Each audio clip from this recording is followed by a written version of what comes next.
Spring and summer are just around the corner, so a lot of families are going to start taking trips and vacations. And a really popular place to go with kids is Disney World. So in this video, I'm going to give you a few tips on air travel and going to Disney World with your child who is deaf or hard of hearing. Before you leave, make sure you call Disney World's Specialized Functions Department at this number. What they can do is they can send you a video with closed captions and a guidebook to help you plan your trip. The guidebook's also available online, but if you order it through the mail, it'll take about 4 weeks to get to you, so make sure you order it on time.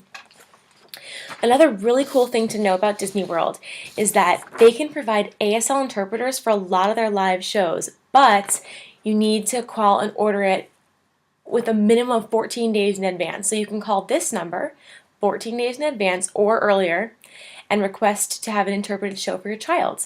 There are interpreted shows, performances that are available like on a rotating basis in the different parks. Those should be listed in your guidebook, but they could change. Typically in Animal Kingdom, they have interpreted shows available on Tuesdays and Saturdays. Hollywood Studios is Sundays and Wednesdays. Epcot offers it on Fridays, and Magic Kingdom is Monday through Thursday. So try and keep those dates in mind as you're planning your trip to get your child some interpreted shows. When you're packing, make sure you pack spare cords and batteries because you can't have enough of those. If you have it, pack an extra processor because if that breaks, life's going to be tough. Definitely pack your cochlear identification card in your carry-on luggage. It can be really helpful if you have it on hand to present at the airport when going through security or anybody that asks. It's good to have it on hand. It can help solve a lot of problems. But when you're in the airport, you have to know it is not necessary to remove your processor for security. Do not put it on the conveyor belt or in the plastic bins because when it's around the plastic, it can electrostatic discharge can happen, and that can really damage the electronic parts on the inside or the speech processor. So leave that on your child and it's going to be fine, especially if you have that cochlear identification card in your carry-on luggage. When you're on the plane, the implant processors, they don't interfere with flight navigation or communication, so they don't need to be turned off ever. So when the flight attendant says turn off all electronics, it does not include anything to do with your child's cochlear implant. So that's important to know. When you get to the parks, the first thing you should do is go to the Guest Relations Center. It's going to be right in the front when you first walk in the park. What you can get there is you can get different assistive listening devices. You can request an FM. They're available with headphones or with a telecoil compatible loop. I've heard stories of people that went and the person said that they didn't have a telecoil compatible loop one available. When you ask for the supervisor, they do have it available. If it's usually because the person at the desk doesn't know what that is. So definitely ask for somebody who's a little higher up, and you should be able to get better help if you're having some problems with that. They also offer for some of the pre-shows, not all, but closed caption decoder remotes. So you can ask for that there. Make sure you check all of your equipment at the Guest Relations Center because you don't want to get to an attraction and realize something's not working. So check it there and they can replace it if it's not working right.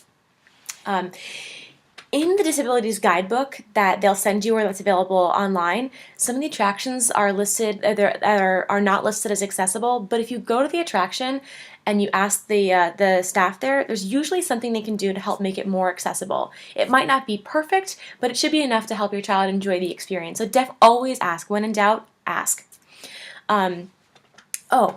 Live performances at the parks, they also usually will give you, for the live performances can be hard because you don't, it's hard to have interpreters, like if you didn't call in advance to have an interpreter, or if your child has a lot of difficulty speech reading, which, let's be honest, a lot of kids do, it can be really hard, but they'll usually give you a loose leaf binder that has the printed dialogue and narration in it. It also has a pencil and paper and a small flashlight to help you read, and you can usually read along.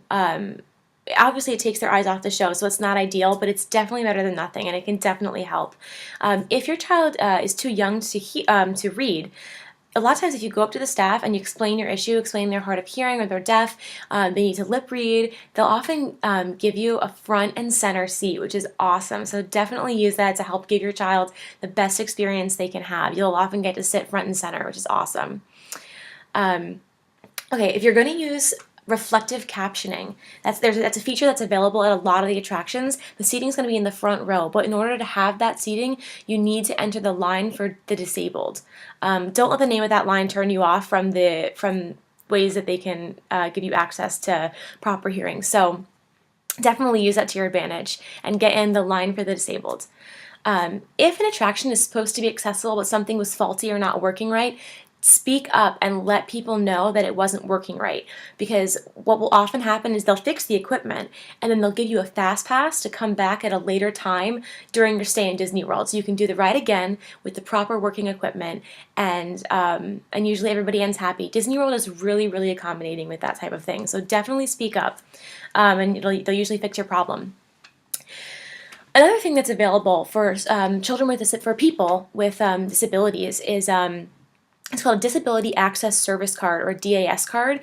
It's designed for guests whose disability is going to prevent them from being able to wait in a typical line, because Disney World lines can be hours long. So this might not apply to every family, but a lot of kids who are deaf or hard of hearing, they may also have multiple disabilities, so this might apply to your family, and it's good to be aware of this type of thing. And it works like a fast pass. You get to the attraction, you use your card, and they'll give you a time to return, and then you can leave and get lunch, you can go see a show, you can do whatever, and while you're off doing that, they count that as your virtual waiting time. So technically you're waiting in line, and then when you go back, you can go right on in as if you were waiting there the whole time.